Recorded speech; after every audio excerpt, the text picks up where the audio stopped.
Hey, what's up, man? So today we got Big Mike back in the building, man. What up, Big Mike? What's the word, big dog? Not much, man. Not much, man.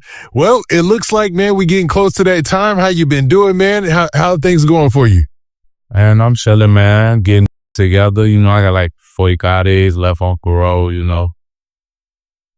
Hey, congratulations, man. Congratulations first off, you know what I mean? Hope it is. That's solid, man. Now, what are your plans and your goals for when you do get off parole? I got all my music, like, cause now I'll be able to say what I want, cause these parole officers be tripping. So a lot of you be wanting to say in your song. I mean, a lot of stuff you do want to say in your songs, you ain't gonna be able to do it, cause they be tripping. They be like, you threaten somebody in your song or something like that. So I'm waiting. And then I'll be able to do what I want to do. So now I can say what I want to say in my music. That's wild that they limit what you can say in your music too. That's crazy, right? Oh, yeah. And then, you know, I can't try but to do the big interviews that I be going with, like No Jumper and them. Like I can't even do those interviews because they be on it about smoking. Yeah. And then you going out to Cali. So, you know, if that's your habit, that's your place, right? You know what I'm saying? But they ain't going, so I just choose to just wait. I have 45 days. I ain't tripping. Nice, man. So today, man, I wanted to get in and I wanted to talk to you about a lot of these hot issues that's going on in Chicago's drill rap scene, because there's a lot going on across the spectrum, man.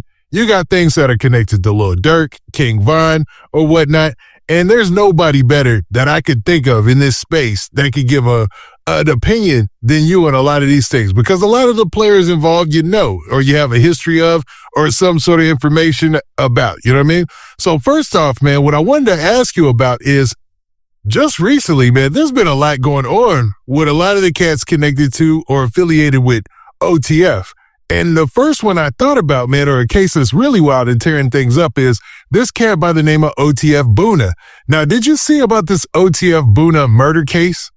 Yeah, I seen some stuff on, I think, YouTube and Instagram. Like, they talking about he's supposed to tie somebody up or something like that. I don't know what they was talking about. It's like so serial killer type stuff. Definitely. So I'll break it down. So OTF Boona, he is being accused of kidnapping a guy, duct taping his hands, and shooting him 17 times, transporting his body to a church, I believe, and then dumping it off at a church in Snellville. Now, OTF Boona, you might remember, he got in trouble. He got arrested back in 2021 for a shooting of 6 people, I believe. Maybe 4 of them were shot, and then 6 people, it was like an attempt against them. But somehow he kind of beat that charge. So he's back on the streets of Atlanta, rolling around Gwinnett County. And this situation happens with a guy by the name of Oscar Cruz. So this guy, Oscar Cruz, and I guess him and OTF Boona, I don't know their relationship or whatever, but whatever it is, they're accusing him of the murder, man. So when you see that and you hear somebody's gotten shot 17 times, hands duct tape, go ahead. I want to hear your opinion on this, Big Mike. They really sound like some serial killer type.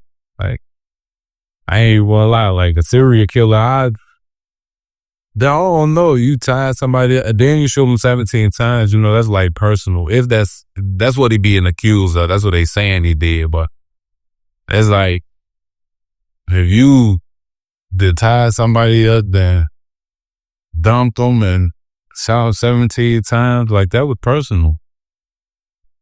It sounds personal, right? So like you shoot somebody just once in the head, twice in the head, probably just to make sure they dead, I guess.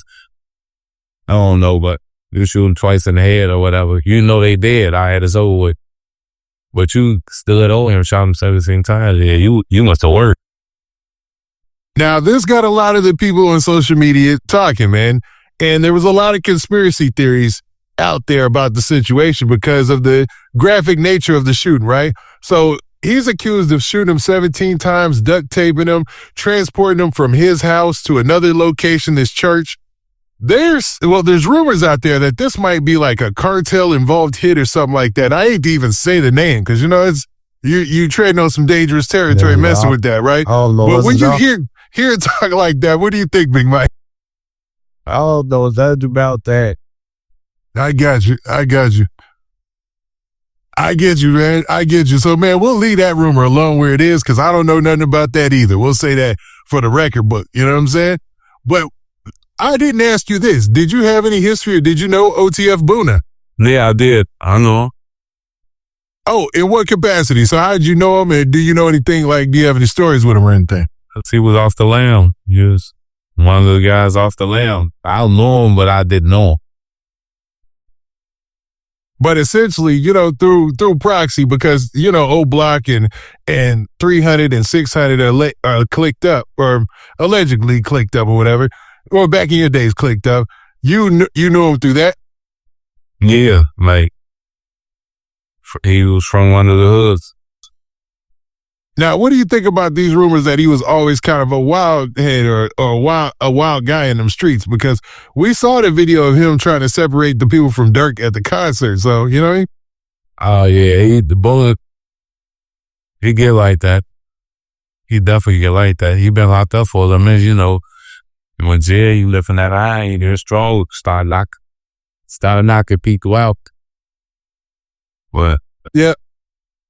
But from that to this is a wild, being somebody who's kind of aggressive or, ready to fight. There's dudes like that everywhere. There's not dudes like that everywhere who will shoot somebody 17 times and duct tape their hands and stuff. That's do you think there's a possibility he might just be the fall guy in this situation? I think so. It sounds like it sounds like some finesse going on to me, because come on now, you tying somebody else, you transferring the body from one spot to one spot, then you shot them 17 times. I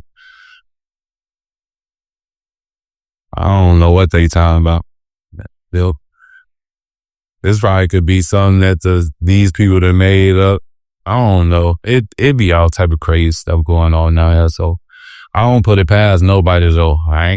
He'd probably be it Christensen, I don't know. You never know, man. You never know. And now, what do you think about this part? So he was arrested in 2021, right? And he was caught because he left his phone and his ID at the drill, right? Or I can't even call it a drill because I think it was at Cumberland Mall in Atlanta. And it was just a random shooting situation where I think he got into it with somebody and then they both started shooting or something like that, right?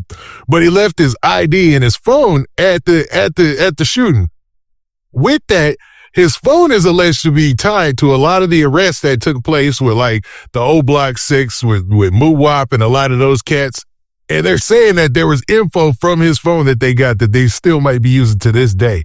Now, recently, and we're going to talk about a lot of OTF people have been getting locked up, and a lot of those reports came out of this past weekend. What do you think about that? Man, there's been a lot of afraid stuff going on. It's like the people ain't playing with us no more.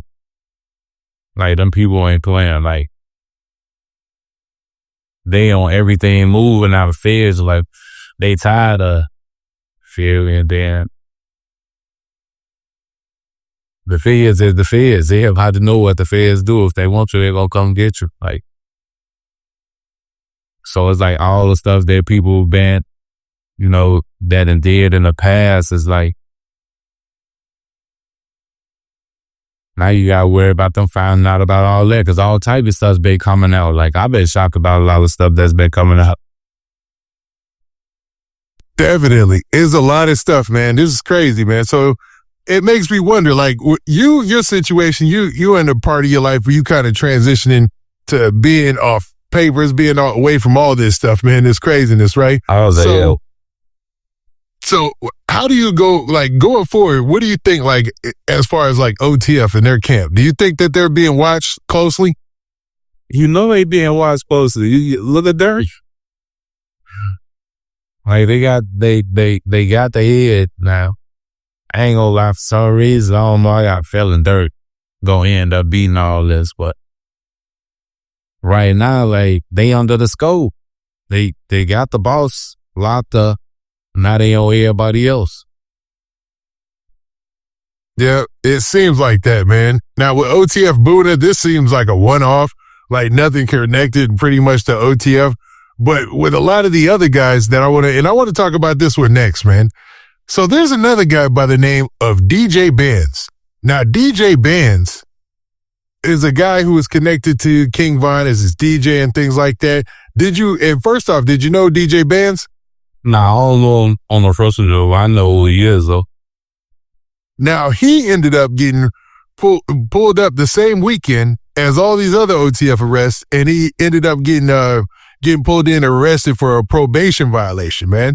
Now, something that small normally is just a local news type of thing, but it started to hit the blogs and national news, and it kind of makes you wonder, is all this orchestrated with Lil Durk's trial coming up in the next 50 days? You know what I mean?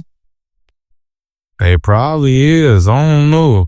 You know, everything, it probably be thinking that so much. Like, it be thinking that so much. That's why I be staying away from all love, bro. Like, I ain't got time for that no more. Nah, I get that. I understand. But from your past history and understanding and seeing a couple of these cats moving around in the music industry and all that, what do you think as far as like OTF as a brand being targeted? It's really kind of because it ain't all, like, as they say, like, street people that's OTF. Like, just because you OTF don't mean that you're from the streets. You feel me? It's a brand. So you got a lot of people that like OTF. You got the little white kids out here wearing shirts. You feel me? They be wearing shirts. They getting OTF tattoos on them and stuff like that. Like, as a brand, it's like it ain't. You can't connect that part to the streets, but it comes from the streets. So I guess if you look at it like that, then yeah, as a brand, it's too much going on with that name. Like, and anybody will claim it and say that they OTF. Yeah, and there's more artists coming underneath that label. You got Chucky, you got other artists, right? So I don't know, if you're them, what would you think? I ain't gonna lie. It's like on the street sets, you will be like, hey, I'm just because this is going on, I just gotta move smarter. So now I'm moving smarter.